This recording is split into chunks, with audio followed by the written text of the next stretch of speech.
इप्स्टीन प्रकरणात पंतप्रधानांचा उल्लेख. 23 मार्चला वंचितचा आरएसएस मुख्यालयावर मोर्चा. प्रकाश आंबेडकर. इप्स्टीन प्रकरणात जगातील अनेक दिग्गजांच्या अश्लाघ्य वर्तनाचा पाढा वाचला गेला असून यात देशाचे विद्यमान पंतप्रधान नरेंद्र मोदी यांचाही उल्लेख आल्याने विरोधकांना आयते कोलीत मिळाले आहे. याच मुद्द्यावरून आता वंचित बहुजन आघाडी आणि भारतीय राष्ट्रीय काँग्रेस पक्ष वैचारिकदृष्ट्या एक होऊन भाजप आणि पंतप्रधान मोदींना लक्ष्य करताना दिसत आहेत. पंतप्रधानांनी तात्काळ राजीनामा दिला पाहिजे या मागणीसाठी मार्च 23 रोजी नागपूर येथील राष्ट्रीय स्वयंसेवक संघ आरएसएस मुख्यालयावर मोर्चाचे नियोजन करण्यात आल्याची माहिती वंचित बहुजन आघाडीचे प्रमुख प्रकाश आंबेडकर यांनी बुलढाणा येथे आयोजित पत्रकार परिषदेत दिली. पंतप्रधानाच्या खुर्चीवर बसलेल्या माणसाचे चारित्र्य असले पाहिजे. पत्रकार परिषदेत बोलताना आंबेडकर यांनी सरसंघचालक मोहन भागवत यांना थेट उद्देशून प्रश्न केला. ते म्हणाले की पंतप्रधानाच्या खुर्चीवर बसलेल्या माणसाचं चारित्र्य असलं पाहिजे. तुमच्या वर्णनानुसार पंतप्रधानांचे आचरण आहे का? नसेल तर आतापर्यंत कारवाई का केली नाही? असा जाब या मोर्चाच्या माध्यमातून विचारला जाणार असल्याचे त्यांनी सांगितले. बाळासाहेब आंबेडकर यांनी केंद्र सरकारच्या परराष्ट्र धोरणावरही कडक शब्दांत टीका केली. पूर्वी भारत रशियाकडून तेल खरेदी करत होता, ते डोनाल्ड ट्रम्प यांच्या सांगण्यावरून पंतप्रधान नरेंद्र मोदी यांनी बंद केले.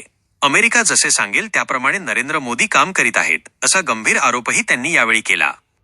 23 मार्चला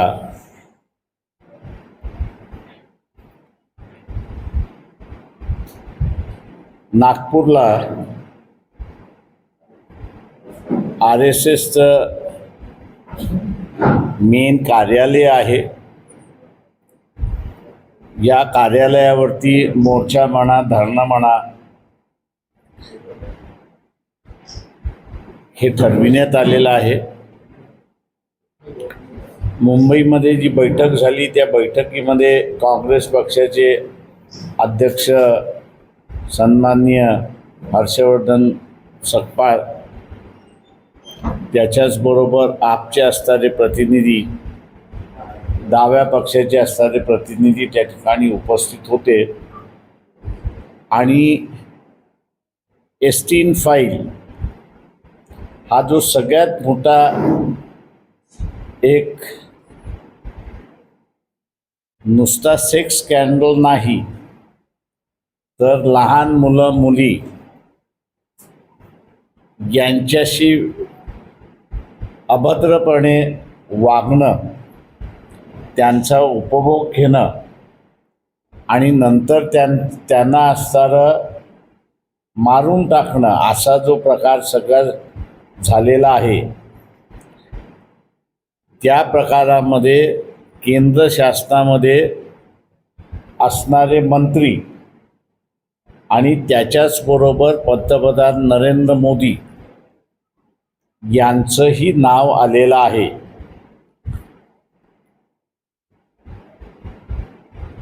अत्यंत घाणेरड्या पद्धतीने त्यांचा उल्लेख त्याच्यामध्ये करण्यात आलेला आहे.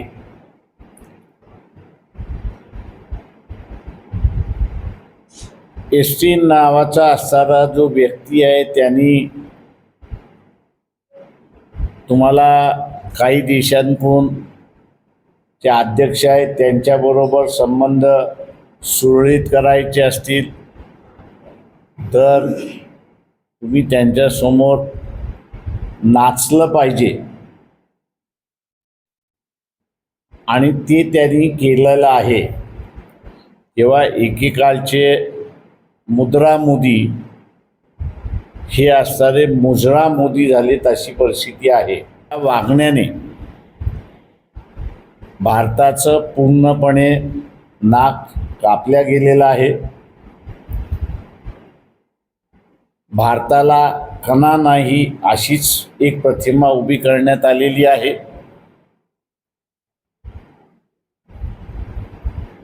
परंतु इथपर्यंतच ते थांबत नाही,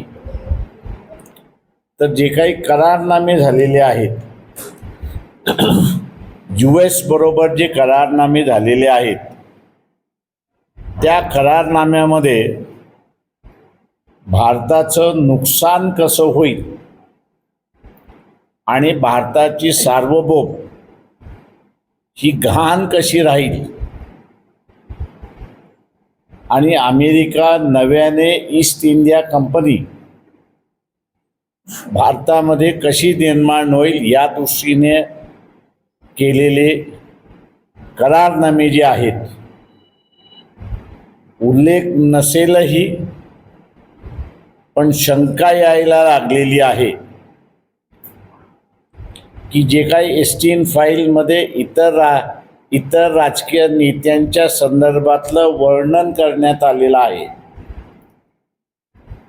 मोदींच्या संदर्भात सुद्धा तसंच काही प्रकार घडलेला आहे का, हा महत्त्वाचा आहे. काका, ज्याला आपण म्हणतो की भारताला सेल आउट करणं म्हणजे विकणं, हे केव्हा होतं की ज्यावेळेस समोरच्याकडे आपल्या विरोधामध्ये पुरावा आहे, बदनाम करणारा पुरावा आहे, आणि तो बदनाम करणारा पुरावा दाखवून आपण असणारं आपलं सातवं अशी असणारी परिस्थिती आहे. त्याच्यामुळे आमचं समज असा आहे की त्या फाईलमध्ये अधिक माहिती आहे की ज्याच्यामुळे नरेंद्र मोदी यांना ब्लॅकमेल केला जातोय, आणि म्हणून ब्लॅकमेल होणारा पंतप्रधान हा नेहमी देशाला नुकसानकारक आहे असं मी त्या ठिकाणी मानतोय.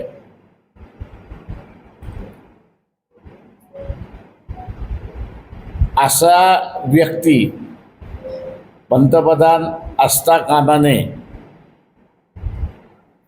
तो देशाला घातक आहे.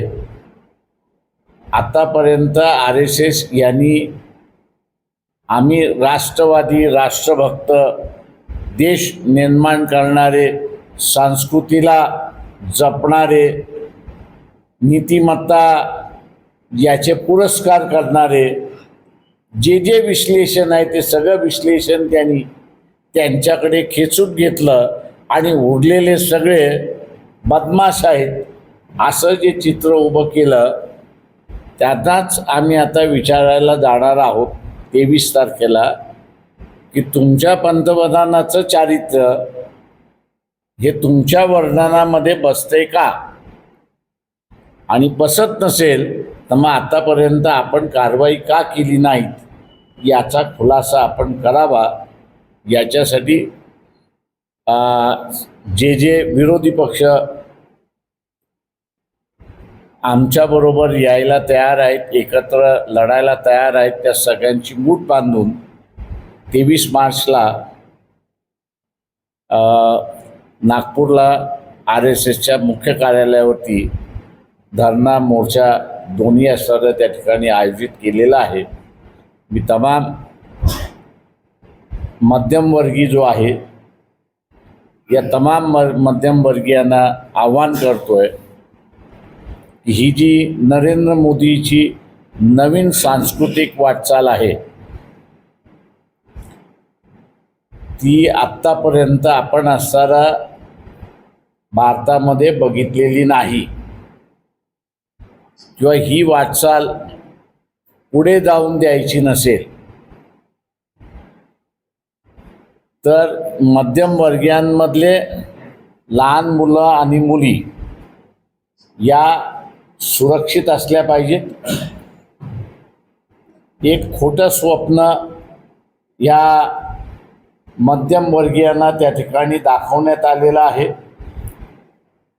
की नरेंद्र मोदी हे जात वर्चस्व निर्माण करायला पुन्हा निघालेले आहेत.